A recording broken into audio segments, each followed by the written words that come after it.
Power of silence story in Hindi. चुप रहने के रहस्यमय फायदे। Motivational story in Hindi. एक गांव में गौतम बुद्ध का बहुत बड़ा आश्रम था। वहां पर एक प्रसिद्ध बौद्ध गुरु रहते थे। वहां पर उनका एक शिष्य बहुत बोलता था। वह हर समय इधर-उधर की बातें करता था। जब वह दान लेने के लिए जाता तो हर घर से एक नई कहानी लेकर आता और आश्रम के दूसरे शिष्यों को सुनाता था।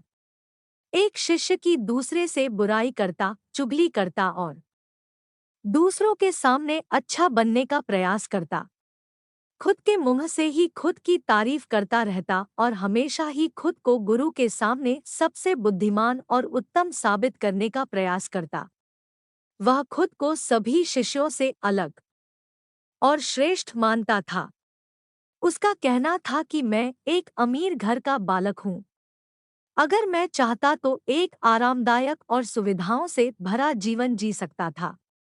लेकिन मैं वह सब छोड़कर यहाँ आ गया क्योंकि मुझे सत्य की खोज करनी है। खुद को जानना है, जीवन को जानना है। इसीलिए मेरा त्याग तुम सबसे बड़ा है। एक दिन गुरु ने आश्रम के सभी शिष्यों को बुलाकर कहा, आप सभी को अगले 1 महीने के लिए कोई न कोई संकल्प लेना है। इससे आपकी संकल्प शक्ति मजबूत होगी और आप में आत्मशक्ति का संचार होगा।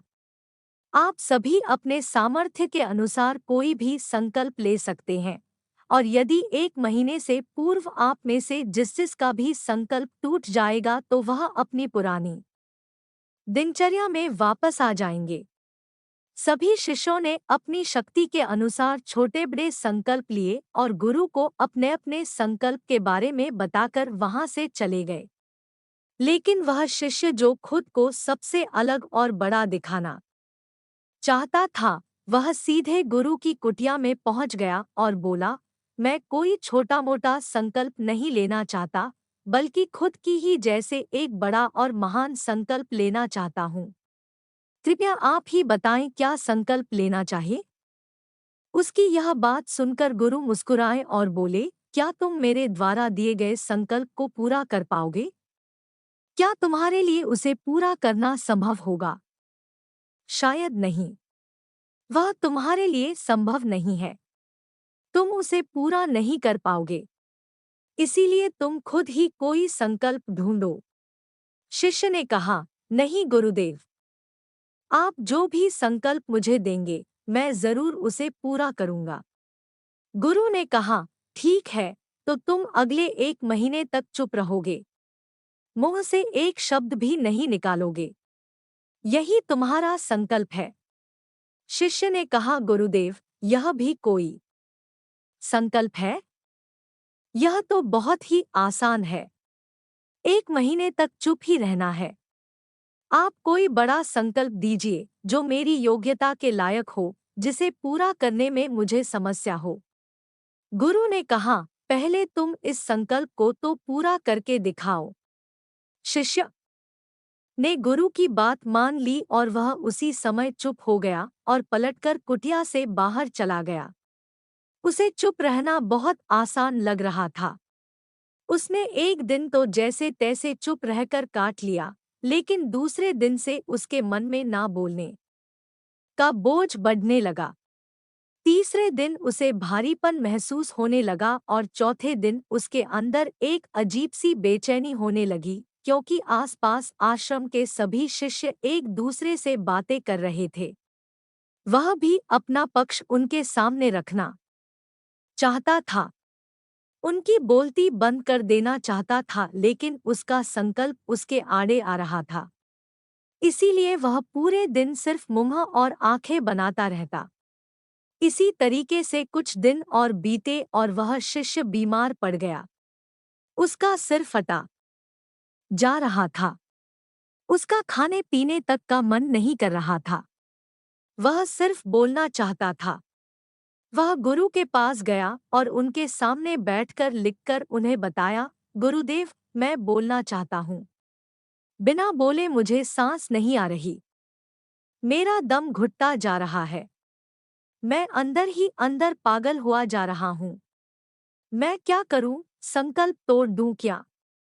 यह पढ़कर गुरु मुस्कुराए और बोले, संकल्प तो तोड़ने के लिए ही होते हैं, लेकिन जो अपने संकल्प को पूरा कर लेता है वही अपनी आंतरिक शक्ति को बढ़ाता है, और जो अपनी आंतरिक शक्ति को बढ़ा लेता है वह समाज और जागृति की राह पर आगे बढ़ जाता है। संकल्प का लेना भी तुम्हारे हाथ में था और इसे तोड़ना भी तुम्हारे ही हाथ में है। तुम्हारे बहुत से भाई अपने संकल्प को तोड़कर अपनी पुरानी दिनचर्या पर वापस आ चुके हैं। अगर तुमसे नहीं हो पा रहा तो तुम भी संकल्प तोड़कर अपनी पुरानी दिनचर्या पर वापस जा सकते हो। लेकिन याद रहे, अगर आज तुम इस छोटे से संकल्प को नहीं संभाल पा रहे तो तुम अपनी बाकी की पूरी जिंदगी को कैसे संभाल सकोगे? बाकी फैसला पूरी तरह से तुम्हारे हाथों में है। गुरु की यह बात उस शिष्य के दिल में चोट कर गई। वह बिना कुछ बोले वहां से वापस चला गया और खुद को अपनी कुटिया में बंद कर लिया। वह केवल अपने जरूरी कामों के लिए ही कुटिया से बाहर निकलता, बाकी सारे समय कुटिया के अंदर ही बैठा रहता। 15 दिन बीत चुके थे और आश्रम के लगभग सभी शिष्यों का संकल्प अब तक टूट चुका था, लेकिन उसका संकल्प अभी भी जारी था। संकल्प लेने के बाद से अब तक उसने एक शब्द भी नहीं बोला था। सारा आश्रम हैरान था कि इतना बोलने वाला इंसान चुप कैसे हो गया। 15 दिन बीत चुके थे और आश्रम के लगभग सभी शिष्यों का संकल्प अब तक टूट चुका था, लेकिन उसका संकल्प अभी भी जारी था। संकल्प लेने के बाद से अब तक उसने एक शब्द भी नहीं बोला था। सारा आश्रम हैरान था कि इतना बोलने वाला इंसान चुप कैसे हो गया। 15 दिन बीतने के बाद वह दोबारा अपने गुरु के पास गया और लिखकर बताया है, गुरुदेव, मैं बाहर से तो चुप हूँ, लेकिन मेरे भीतर बहुत सी आवाजें हैं, बहुत सी चीख पुकार और शिकायतें हैं। मैं अंदर ही अंदर बात करता रहता हूँ। मेरा मन तरह तरह के प्रश्न पूछता रहता है। मैं बाहर से जितना मौन हूँ, भीतर से उतने ही शोर शराबे से भरा हुआ हूँ। क्या इस तरह से मेरा संकल्प अभी भी जारी है? गुरु ने कहा, हाँ, तुम्हारा संकल्प अभी भी जारी है। लेकिन जब तक लोगों की यह आवाजें तुम्हारे कानों में पड़ती रहेंगी, तुम्हारा मन बोलता रहेगा, क्योंकि इसे तो आदत है बोलने की। तुम भले ही बाहर से चुप रहो, लेकिन तुम अंदर ही अंदर बोलते रहोगे। तुम्हें इन बातों से, इन आवाजों से दूर जाना पड़ेगा। शिष्य गुरु को प्रणाम कर वहां से चला जाता है और सुबह होते ही अपनी कुटिया छोड़कर जंगल की तरफ चला जाता है। कई दिन बीत जाते हैं। संकल्प का समय भी पूरा हो जाता है, लेकिन शिष्य लौटकर नहीं आया। आश्रम में सभी को डर था कि कहीं जंगली जानवर ने उसे खा ना लिया हो। इस बीच उसे ढूंढने की बहुत कोशिश की गई, लेकिन वह कहीं नहीं मिला। सभी गुरु भाइयों ने मान लिया था कि जंगली जानवरों ने उसे अपना शिकार बना लिया है, लेकिन गुरु को ऐसा नहीं लगता था। एक दिन आश्रम का एक अन्य शिष्य गुरु के पास आया और बोला, गुरुदेव, हमारे उस अधिक बोलने वाले भाई के साथ क्या हुआ होगा? क्या जानवर ने उसे मार दिया होगा? गुरु ने कहा, हो सकता है कि जानवरों ने उसे अपना शिकार बना लिया हो, लेकिन उसके न लौटने की एक दूसरी वजह भी हो सकती है। शायद उसे वह मिल गया है जिसके लिए वह गया था। फिर शिष्य ने पूछा, गुरुदेव, क्या ज्यादा बोलना इतना हानिकारक होता है? गुरु ने कहा, इंसान के जीवन के बहुत सारे दुखों में से एक दुख यह भी है कि वह कभी चुप नहीं रह सकता। हमेशा कुछ ना कुछ बोलता ही रहता है। सिर्फ हमारे बोलने के कारण हमारे आधे से ज्यादा दुख पैदा होते हैं। परिवार के अधिकतर झगड़ों की वजह हमारा बेमतलब बोलना ही होता है। हम में से कोई भी चुप नहीं रहना चाहता। हम बस सामने वाले को सुना देना चाहते हैं। जो भी हमारे मन में है, सब निकालकर उसके मन में बैठा देना चाहते हैं। उसे समझा देना चाहते हैं कि देख, तू गलत है और मैं सही। और इस तरीके से सब एक दूसरे की सड़ीगली बातों को ग्रहण कर रहे हैं। इस तरीके से सुनने और सुनाने का यह काम जिंदगी भर चलता रहता है।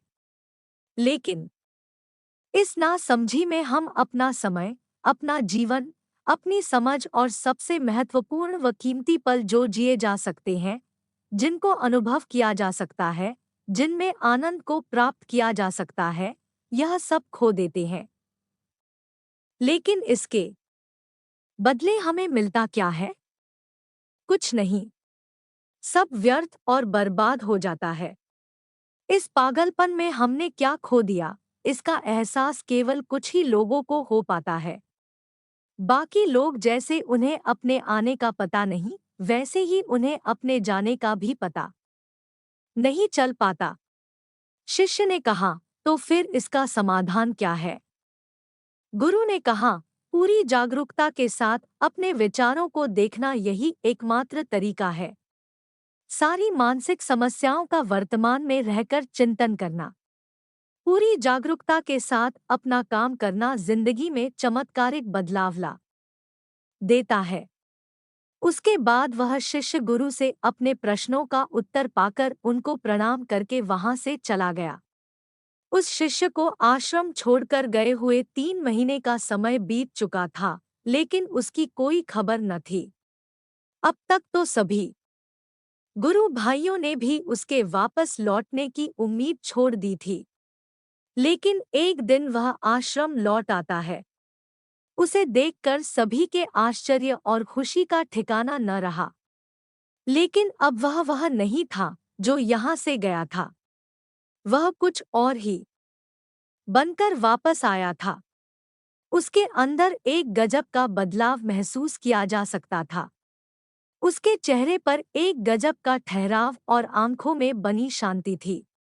आश्रम में आते ही सभी गुरु भाइयों ने उसे चारों तरफ से घेर लिया और बातें करने लग गए। वह भी अपने गुरु भाइयों से बातें करने लगा। उससे बात करने वाले सभी ने यह अनुभव किया कि अब वह पहले जैसा उतावला और बातूनी नहीं रह गया था। उसके मुंह से एक एक शब्द बहुत ही सुलझे हुए और मधुरता के साथ निकल रहे थे। थोड़ी देर तक गुरु भाइयों से बात करने के बाद वह सीधा गुरु की तरफ चला गया। उसने गुरु के चरण छुए और कहा, गुरुदेव, क्या मैं अब भी मौन हूँ? क्या अब भी मेरा संकल्प जारी है? गुरु ने कुछ देर तक शिष्य की आंखों में बड़े ध्यान से देखा और कहा, हाँ, तुम अब भी मौन हो।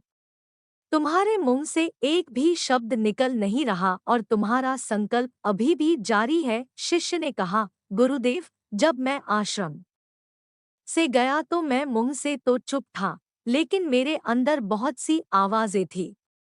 मन में बहुत से प्रश्न थे और वह बंद नहीं हो रहे थे, तो मैं जंगल में चला गया, इस उम्मीद से कि वहां मुझे शांति मिलेगी और मेरे मन की बकबक कम हो जाएगी। लेकिन मैं जितना एकांत में जाता गया, मेरे अंदर की आवाज उतनी ही तेज होती गई। मेरे भीतर की पुरानी से पुरानी आवाज मुझे सुनाई देने लगी। तब जाकर मैंने महसूस किया कि मैं कितना गलत कर रहा था। जब मैं अपने परिवार वालों, दोस्तों को और गुरु भाइयों को बुरा भला कहता था तो उस समय मुझे लगता था कि मैं सही कह रहा हूँ। जब मैं गुरु भाइयों की एक दूसरे से चुगली करता था और उनका मजाक बनाता, तब भी मुझे यही लगता था कि मैं उनसे बेहतर हूँ और मैं सही कर रहा हूँ। लेकिन उस दिन मैंने पहली बार महसूस किया कि मैं कितना गलत बोलता था। काफी दिनों तक ये आवाजें, ये शिकायतें मेरे अंदर चलती रही, लेकिन धीरे धीरे करके एक दिन ये सारी आवाजें मेरे अंदर से समाप्त हो गई। अब मैं भीतर से भी मौन हो गया। उस घने जंगल में बाहर से कोई बोलने वाला था नहीं और भीतर कोई आवाज बची ही नहीं थी, और मैं उस दिन पहली बार मौन का सही अर्थ समझा। मेरे चारों तरफ बहुत शांति थी। हालांकि अभी भी कुछ आवाजें आ रही थी जो पहले भी आती थी, लेकिन मैं उन्हें सुन नहीं पाता था। पर अब वह सभी आवाजें मुझे स्पष्ट रूप से सुनाई दे रही थी। हवा के चलने की आवाज, चिड़ियों के चहकने की आवाज और पानी के बहने की आवाज। ये सभी आवाजें मैंने पहली बार पूरे होशपूर्वक सुनी। अपने चारों तरफ इतनी शांति मैंने पहले कभी महसूस नहीं की थी। तो इस शांति को भंग करने के लिए मैंने पहली बार अपने मुंह से कोई शब्द निकाला। मैं चिल्लाया, हे ईश्वर, ये कैसी शांति है? सभी कुछ इतना शांत क्यों है? ऐसा क्या हो गया? लेकिन मेरे चिल्लाने के बाद भी शांति भंग नहीं हुई। सब कुछ पहले जितना ही शांत था, बाहर भी और भीतर भी। हे गुरुदेव, मैंने अपने गुरु भाइयों से बात की। मैंने आपसे बात की। मैं बोल रहा हूँ। मैं चल रहा हूँ। मैं सब कुछ देख रहा हूँ। लेकिन मैं अपने भीतर एकदम एकांत में हूँ। मौन में हूँ, भीड़ में होता हूँ, तब भी भीतर से अकेला। एकांत में होता हूँ। जब मैं खुद में भी शोर करना चाहता हूँ, तब भी एकांत में ही होता हूँ। अब सब दिखाई पड़ने लगा है। सब सुनाई पड़ने लगा है। गुरु ने कहा, जब तक हम बाहर की तरफ बोलते रहेंगे, भीतर अशांति ही रहेगी।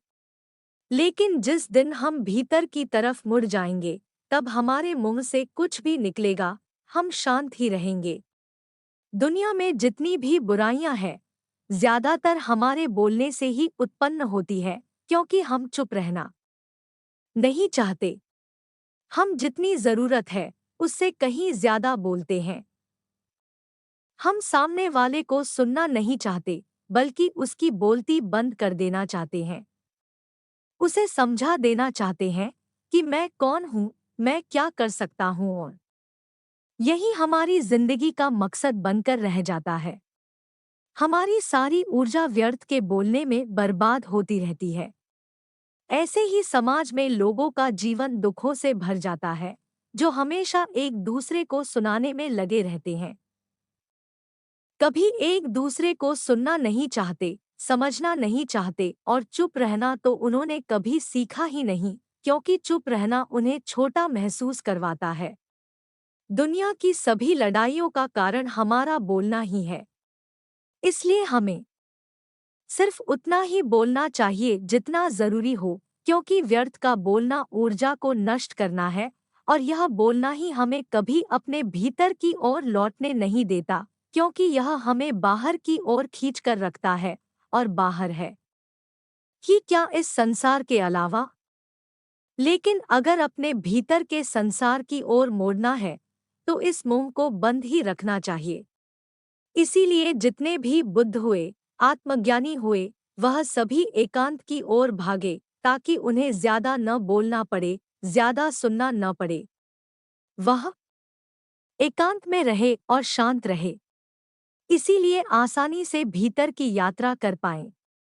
लेकिन अगर कोई चाहे तो इस संसार में रहकर भी एकांत में रह सकता है, शांत रह सकता है। लेकिन इसके लिए उन्हें अपनी ऊर्जा बचानी होगी, जिसे वह अब तक अपने व्यर्थ के शब्दों में बर्बाद कर रहे थे।